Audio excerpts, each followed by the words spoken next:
সন্ন্যাসী চিন্ময় কৃষ্ণ দাসের আইনজীবীকে এবার মারধর করার অভিযোগ করছেন কলকাতা ইসকন শাখার ভাইস প্রেসিডেন্ট।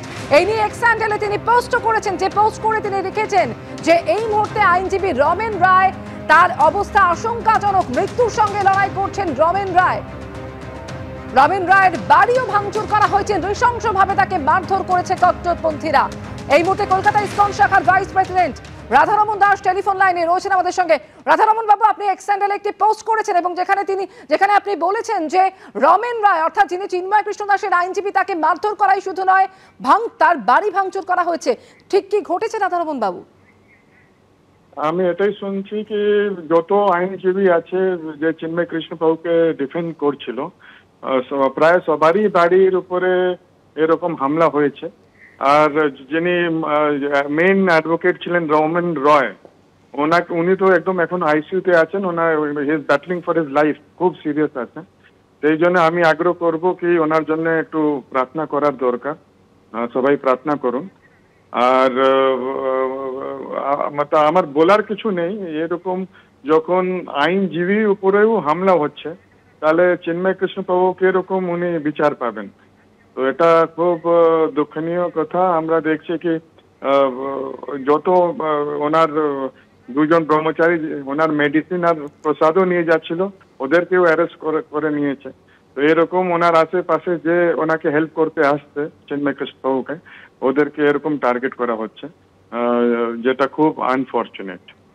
আগামীকাল তো চিন্ময় কৃষ্ণ দাসের জামিন আবেদনের শুনানি রয়েছে, সেই মামলার শুনানি রয়েছে, তার আগে এরকম হামলা চালানো হলো। কারা এর পিছনে রয়েছে বলে আপনি মনে করছেন? কারা করলো?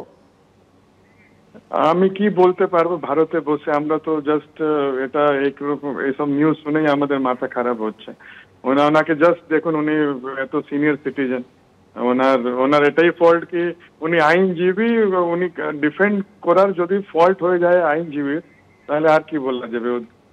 তো দেখুন উনি কিরকম, আমি ফটো টুইট করেছি, দেখুন কত সিরিয়াস আছে। আর বলা হচ্ছে কি উনি অনেক সিরিয়াস আছে, সেই জন্য এখন দরকার সবার প্রার্থনা। রাধারমন বাবু, উনি ছাড়া আর কেউ কি আক্রান্ত হয়েছেন? আমি শুনেছি অনেকজন হয়েছে, কিন্তু আমি নাম জানি না, কিন্তু অনেক জনের বাড়িতে এইরকম আক্রমণ হয়েছে।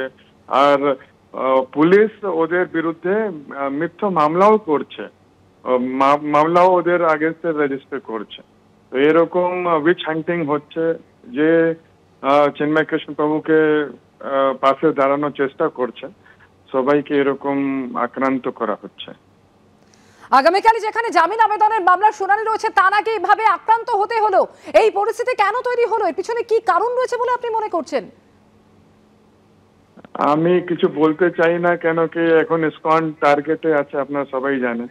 আমি কিছু বললে আবার দেখবো কি 10টা ব্রহ্মচারী আমাদেরকে কিছু করতে পারে। খালি আমি এটাই বলবো কি এরা সব মানুষ আছে, এরকম কেন হঠাৎ কি হয়ে গেল বাংলাদেশে কি এরকম টার্গেট করছে এরা মাইনরিটিসকে।